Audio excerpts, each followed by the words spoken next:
Let's bring in former Arkansas governor and 2016 presidential candidate Mike Huckabee and the president of Americans for Tax Reform, the one and only Grover Norquist. First to you, Governor.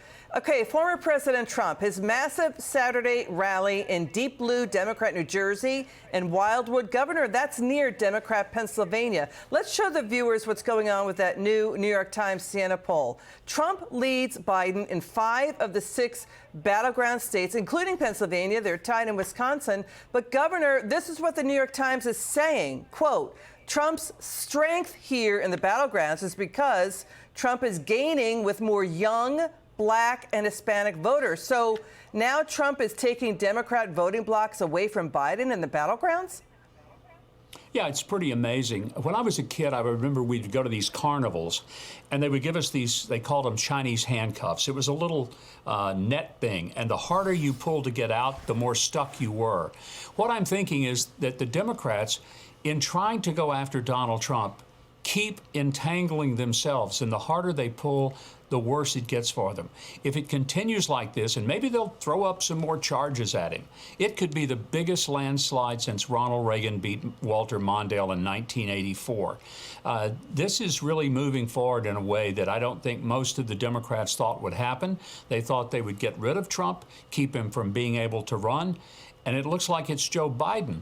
That his best days are sitting on Rehoboth Beach in a lounge chair. When he gets up and goes and says anything, I mean, he completely discombobulates. So this is an extraordinary election year, and it's kind of fun to watch. Yeah, nobody would have predicted this a year ago, Grover. Now Trump is hammering at Biden the way George H.W. went after Michael Dukakis in 1988.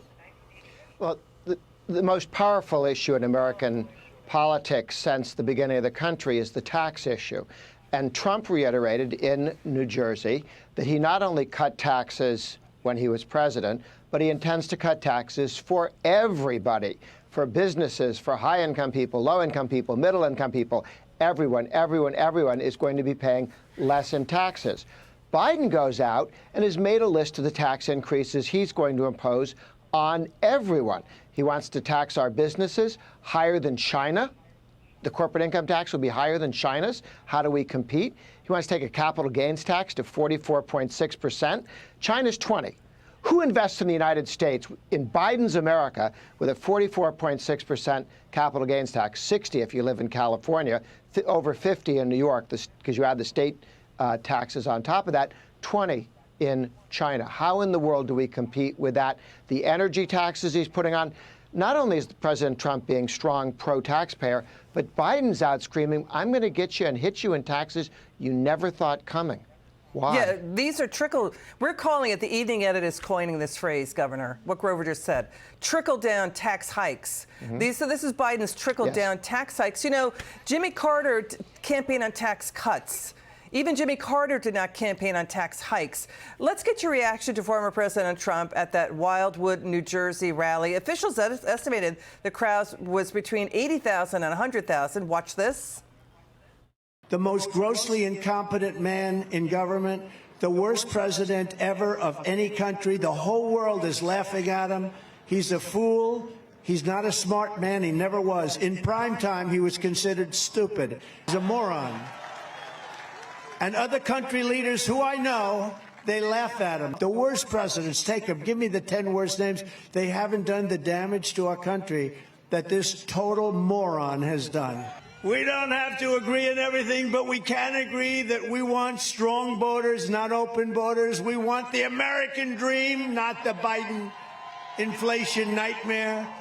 We want safe communities, not defund the police and abolish cash bail. How about cash bail?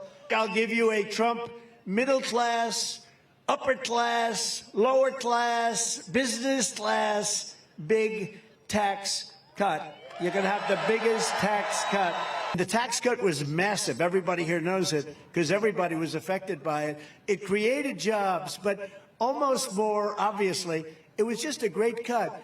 But at the end of the year, the country took in much more money. It's sort of amazing. Trump taking the gloves off. He also said, you know, he had been holding back. Now he's unloading. He's unleashing here. What do you think, Governor? Well, Trump has always been one that pretty well lets it go, and I love this speech. Look at the contrast. He's on his feet for 2 hours giving this just incredible, pungent speech and taking the hide off of Joe Biden. Joe Biden can't even stay awake for 2 hours, much less go to the podium and talk that long.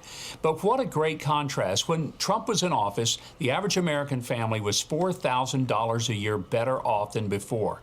Under Joe Biden, they're almost $12,000 a year worse off because of a combination of tax increases and inflation and the extraordinary mismanagement of the economy. Now, if people are stupid enough to vote for Joe Biden just based on their own personal family finances, I just don't know what to do to help them. Yeah, what the governor just said. Final word.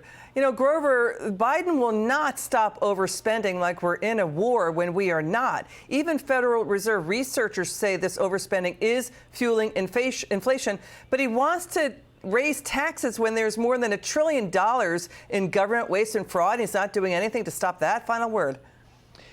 Biden intends to raise taxes on everyone. President Trump can go down in history as the greatest tax cutter in American history, not only the tax cuts of 2017, but the one he's outlining now. He could have more in tax cuts than Kennedy did, Coolidge did, Reagan did. It's an amazing legacy. Biden's not going to get us going the other way. Got it. Governor Mike Huckabee, Grover Norquist, thanks for joining us tonight, gentlemen. It's good to see you again.